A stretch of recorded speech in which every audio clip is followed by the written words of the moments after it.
Ahojte, vítam z ďalšieho videa a tentoraz bude recenzia na tento malý setík zo série LEGO City s číslom 60390 a je to asi takýto traktor v parku, na údržbu parku alebo tak.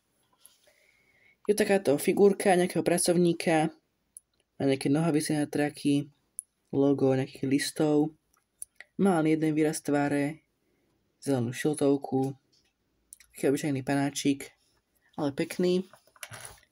Je to aj takáto malá veverička, rozkošná. Potom tento printer dielik orieška, alebo žalúďa skôr.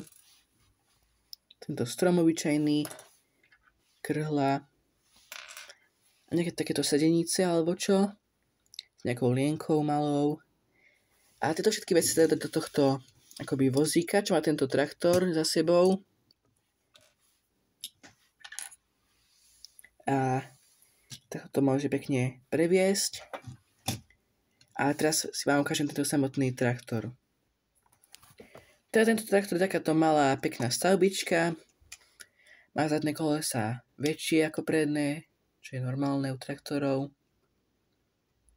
Má takéto svetlá, tiež to isté logo, čo mal aj ten panáčik. A z nejakej správy parkov alebo tak. Potom má takúto kabínu, čo sa dá otvoriť pre jedného panáčika a maják na streche, čo ale nechápem, prečo tento maják je proste takto na boku a nie je v strede, čo by mohlo byť tuto. A vzadu má červené svetlo a tento dielik na pripojenie tohto vozíka. A v tomto vozíku sú teda tieto veci, čo som tam dal pred chvíľkou. A vzadu sú to ešte uchytené tieto náradia, metla a lopata. A má takéto malé kolieska. Myslím, že tento set je akože fakt super. Do mesta napríklad. Sa tam fakt hodí do nejakého parku alebo tak. A som rád, že som ho dostal.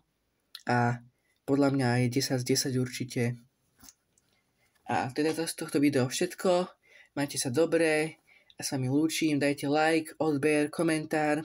A ahojte.